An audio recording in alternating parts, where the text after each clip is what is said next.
In this video, I'm going to show you how to swap the spark plugs in your 2013 Subaru Impreza, because when you have no spark, your engine won't run.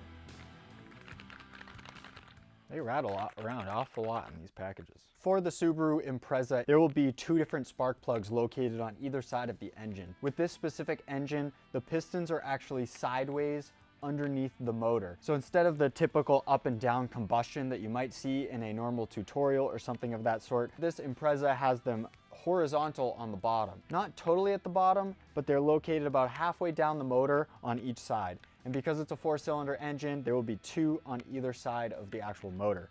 Now the passenger side, it will be easiest to take off the air cleaner box, which I'll show you how to do in just a minute. And then the driver side, sometimes it is easier to take out the battery in order to access those as well. Regardless, what you will need is a small ratchet and socket set, and we're using just a 10mm to access the coil packs that are on the outside of the spark plugs that you have to take off first. So it will be a 10mm bolt holding those in, and sometimes you'll need different extensions or sometimes a flex piece to actually get those bolts out. They will be in there pretty good, and there's not a lot of room to put your hands to access them. So the easier you can make it for yourself by either taking out the battery or the air filter, that will be better and ultimately make the job go faster. I'm gonna start on the passenger side by taking off the air filter and the air intake so I can get my hands in and loosen those two bolts first.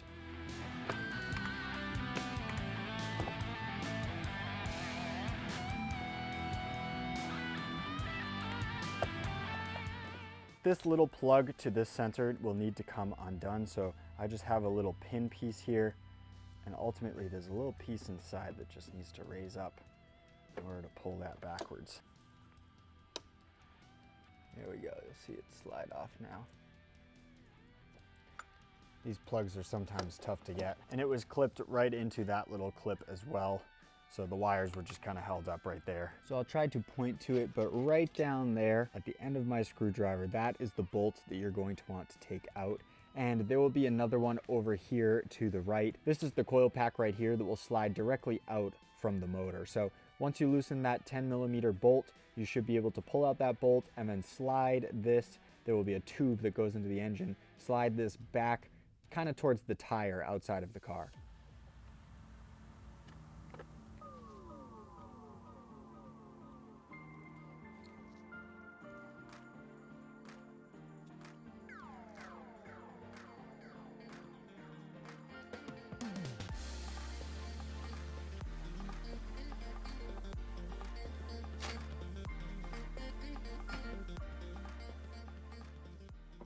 Spark plug sockets have something rubber inside here that pretty much just makes it so you don't drop the spark plug, and it's much easier to thread it in properly.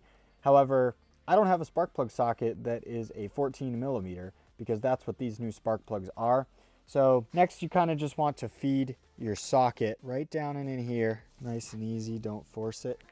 And then you want to make sure it's grabbed onto the existing spark plug in there.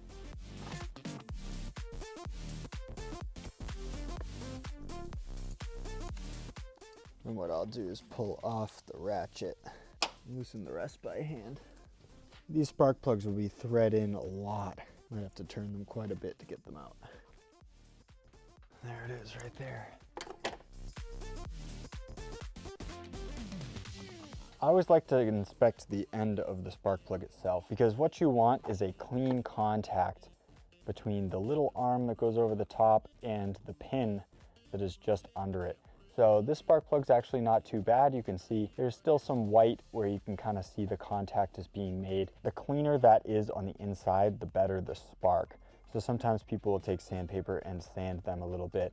But ultimately, this one is definitely showing some signs of use. So we're just gonna slap this new one in and swap all four. So when putting the new one in, I just kind of have it hooked onto the socket the best I can. I'm just gonna kind of slowly feed it into its space down there. When you're tightening the extension here, you just want to be very careful to make sure that you're threading it in correctly and you're not cross-threading that spark plug. You bitch. What I like to do with spark plugs is I like to turn it in by hand all the way until it's too tight by hand. And that just makes sure you don't cross-thread it And then from there, I will grab the ratchet. When tightening the actual spark plug down, I just got it all the way snug, and then I went about a quarter turn. Next, you can slide this coil pack right back into place. There will be a rubber boot on this, so it will be a little snug going in as well. And then of course, you want to put on that 10mm bolt holding in the coil pack. So that's how you swap each spark plug. So I actually was able to get to all of the spark plugs without removing much under the hood. The only thing I really took off was part of the air filter, which I showed that earlier in the video, but I actually ended up leaving the battery in the car and then just reaching down the side with my right hand and an extension that was probably about the same size as the spark plugs, maybe a little taller, as well as that 14mm socket to reach inside and grab the spark plug itself. But I was able to get that extension in there and just use a long ratchet and kind of ratchet from the top of the motor in order to loosen it and tighten it. I did use a smaller ratchet to tighten it towards the end because you can normally feel it a little better just to make sure that you don't strip it. But it's safe to say that you go about a quarter turn when tightening in the spark plugs. If you want, you can look up the exact spec, but a quarter turn tightness on the actual spark plug itself is a pretty good metric to base your gauge off of. So like I said, fairly easy on either side of the motor. It takes a little time to reach your hands in there and get the different tools and extensions you might need, but something that you can do very easily at home in your driveway with very little tools. So that's gonna be all for this video. Hopefully this helped. If you'd like to see more videos like this, be sure to check out the Burnout Show channel. Check out our merch at burnoutshow.com if you'd like to purchase something for yourself. Of course, thank you for watching, and we'll see you next time.